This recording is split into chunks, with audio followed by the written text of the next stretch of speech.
Welcome to part 3 of Project ISEKAI. Today we're going to go over the building system and the city system and faction system. Basically is at the beginning stages here, and you can place cities, you can place buildings. The buildings aren't very functional or anything yet, and there's going to be a lot of changes in how it's functioning moving forward, but for now, as a test, buildings are able to be placed.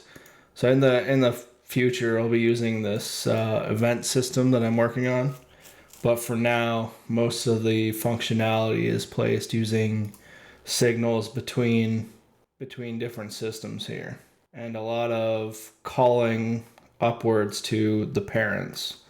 So here we have a triple get parent stack here, which is kind of not really ideal, but it works for now for testing purposes. The way this works, if we start up a new game here, this trader start, the gold, I've just given the start extra gold for testing purposes. So this is the test world. Over here we have a test city, which isn't really much. It's half of a building. And then this is going to be like a test iron mine, something that the characters can assign as a job. And what you can see here, this green circle is the inner radius of the city. So within here, you're able to build, and it's part of the city. And between the inner radius and this outer radius is kind of a buffer zone. Can't build there, and it prevents cities from overlapping. If we open up the build menu, just have some test icons here. I might end up resizing this build menu. The build menu, the search functionality isn't currently in place, and actually, as you can see, the search bar isn't blocking input to the camera controls here. However, the category toggle is currently working, and the way I have that functioning currently is pretty straightforward. Under the build display, there's a list of categories here. So when you update the container, your display container, you can pass a filter in which defaults to all objects, and then it's just a simple for loop that will filter it out. And the buildings themselves are researchable items. So currently, under the player faction, there are a list of default researched buildings. So you start off with a city starter researched. It's got its cost, the icon texture, description, etc., and its particular category it comes with, which is what's used here in the filtering. But if we put down a city starter, you can see that the mesh has an overridden material. So red, no matter how much you click, you can't place. But if you get far enough away, it'll turn green, letting you know that it's placeable. So if I place it down here right at the edge, and basically, as long as it doesn't overlap an existing city or an existing building, these objects here don't count as buildings. Those are just test objects for motion path. So now that I've placed down a city, player city, within it we can place buildings like our test mine here. And in the upper right corner, you can see the gold. You know, it gets used up as expected, costs 100 gold, you lose 100 gold. That's one of those things that's currently functioning through jank logic, I guess, and will be updated with the event system. Currently, also, the nav mesh, as you can see, doesn't get updated with the added buildings. So this character won't be able to go through the building, But the other buildings that were added when I baked the nav mesh, they've been they've functioned as expected. So obviously with the event system, I'll be able to tell the nav mesh that it needs to be rebaked with additional buildings.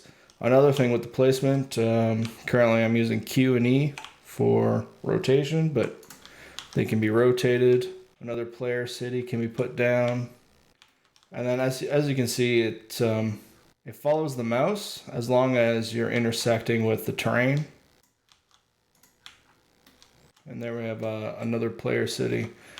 So the way this is currently set up, and again, this is all subject to extreme changes. My nav region 3D, I've labeled the world for now. Eventually, the way it'll work is there'll be a chunk. Each chunk will have its own nav region, and then nav regions will connect with whatever pathing is able to connect between nav regions. And then within those chunks will be buildables here. Each faction contains a node for its city locations, and then within that are all the buildables. So in the future, the cities themselves will be within the chunks in the worlds outside of the factions, and they'll just be linked in code. So each faction, if we look at the faction here, it's got cities here. You don't need to have the cities as children of the factions in order to be able to reference them. And then the same with the characters. That way the characters can travel between chunks. And if they are player characters, they will load in the visual side of the chunks. But for now, for testing purposes, I just have it all loosely dropped into this test scene here. This is a simple example of the placement of buildings, all in kind of one or two scripts, just to help kind of wrap my head around how it works. This test scene doesn't have any factions or cities or anything. It's purely on the placement of buildings. So this test project also had some separate tests I was working on for the state of buildings. I don't think I'll be using something like this in the actual project. The placer is the object that follows the mouse around. So there are no camera controls, but in the bottom right corner here is a build button, similar to the other project. It follows the mouse around as long as it intersects the terrain. However, if the building itself clips into terrain, it's not placeable, and then you'd have to bring it up to the proper level and place it down like so. Obviously, buildings within buildings aren't placeable.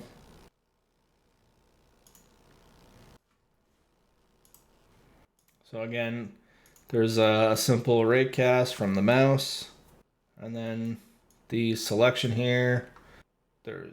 These are just basically bit masks for the raycast. If you create a raycast here, that's just this collision mask, and essentially the buildings themselves are, so the checker is on layer 2, and then it's masked with 1 through 4, and the terrain itself is on layer 1. Now in the actual projects, I've switched those around to have the terrain on layer 2 and the placer on layer 1. And actually any building, basically any static body, will be layer 1, because when you import them built in from Blender, they automatically go to layer 1, and it's a bit of a pain to switch them out every time. The code here is very simple. It's just loading the build scene, adding it as a model to the building. This is when the building is placed. The placer itself loads something similar and applies the shader override here and the color of that shader override. So that's this color here. Show you the shader right here. The material is basically shader code. This is ripped right from another YouTube tutorial. I'll link in the description. This value here, you're able to change through the UI here. Now that this won't show up unless you, so usually when you add this material to an object, it doesn't show up, at least for me. So I usually will save it and then close out and reopen whatever particular object I'm looking at. So back in the main project here, so the current workflow for getting the models in, but typically I would export the building directly from Blender. These static bodies are set up within Blender by renaming a specific mesh and giving it call only. So if we look at the model itself here, this one is test mine. So this is just all the standard mesh. And then you can see I've basically just duplicated and add call only to the end of the mesh here. And Godot will import that as a collision, a static body collision. This one here is a little bit more complicated. And the intent is to have multiple layers. And then as a character enters, there's going to be a UI element that allows you to select which floor you want to display. And the way each floor is set up is an outer wall and an inner wall. And both of them have, in the material, backface calling set. So in game, if there's a character within any building, all outer walls are basically hidden. So what'll happen is, so if we hide the other outer walls, and we're in texture view here, you can see that the backface calling allows you to see through whatever side's closest to the camera. And as you rotate around, it's basically just a really easy way to allow your camera to see through the building. And then when the characters are out, you can unhide the outer walls. And obviously all levels above the current view level will be hidden as well. So that will bring them in as static bodies here. A new inherited scene here. You can see that by default, they are on layer 1 with a mask of 1. Now it isn't too difficult to change that in code. In fact, I've had to do that for the placer. When I initialize the placer, I go through all the static bodies, turn off ray pickable, set their collision mask and collision layer to 0. And you can see that here in the project settings. So under 3D physics, currently we've got buildings, terrain, characters, items, and cities. This might get moved again from layer 5, but for trial purposes, cities is essentially the outer ring of that city. So if we look at the city here, or outer shape here, is layer 5.